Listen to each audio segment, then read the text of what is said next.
Foreign Office says it is working closely now with British allies and the United Nations to help deliver a lasting political settlement that will help bring an end to the violence in Libya.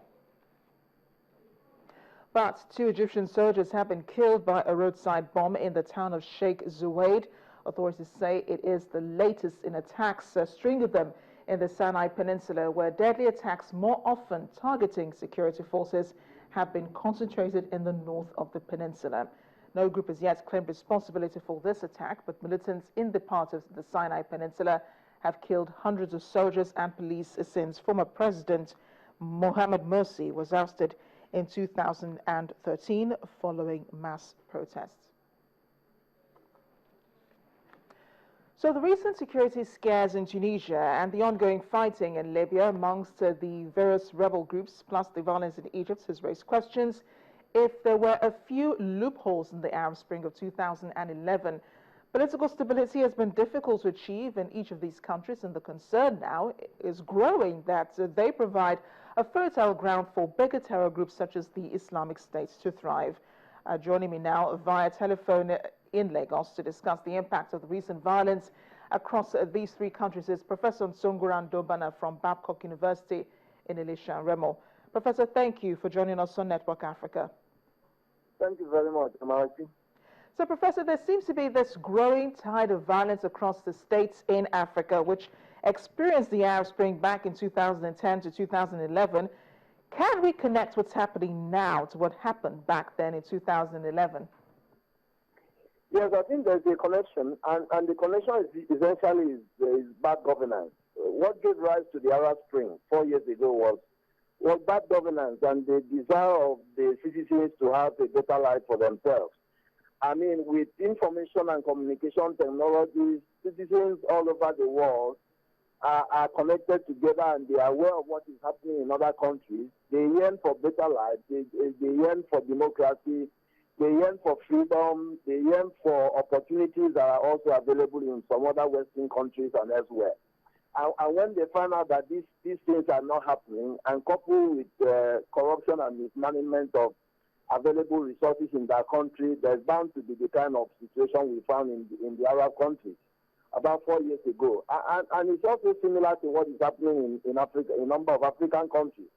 So there's a connection, there's a linkage between that and what's going on in Africa. Yeah, and we already know that the Islamic State has a veritable presence in Libya, where they've been trying to take hold of key cities and oil installations. Right now, the UK says it's concerned that Libya poses a threat to it. Does the situation in Libya also pose a threat to the rest of the countries impacted by the Arab Spring as well? It does. A threat to security anywhere is a threat to security everywhere. Now, the situation in Libya is really not different from what happened to Somalia in the early 90s, when there was a conflict there, and the rest of the international community, of course, failed to address that situation. You will recall that the United States initially intervened, and when some soldiers were eventually killed, Bill Clinton was the president then, pulled out the forces of the United States Army, and then Somalia descended into anarchy. And the outcome of that was the El Shabaab militant and terrorist organization that we have had, which have, staged terrorist attacks not only in Western targets, but even in African countries, including Kenya and other neighboring countries. So the same thing is playing out in Libya. When these revolutions, people's power takes place, and there is no support coming from the West to put a structure in place that will take over from, the dictators that have been overthrown. In the case of Libya, it was Gaddafi that was overthrown and killed. But there was no solid structure on ground to replace Gaddafi, and so we have had a situation of anarchy. It's not only going to affect the United States and Britain, it's going to affect neighboring African countries as well, because there cannot be any backing. And if backing is created, then hoodlums and terrorists step in and then do whatever they want to do. Professor, would you say that 4 years on, the aim of the revolution has been achieved, or it's well on its way?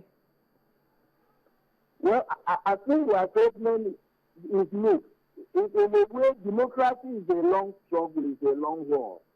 I mean, it took the United States a long struggle with to get out of Britain and declare independence, and it even caused them, civil war as a result of that. Not to talk of the civil war that arose during Abraham Lincoln.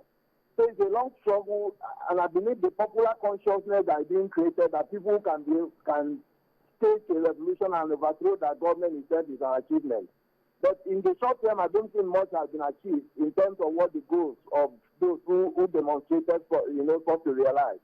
We still have a pocket of dictators who have come back to power, like in Egypt, for example. But Tunisia was going to be a shining example, except the recent terrorist attack, which seemed to have scared the Western tourists into that country. But at least Tunisia is a shining example of the Arab Spring that has somehow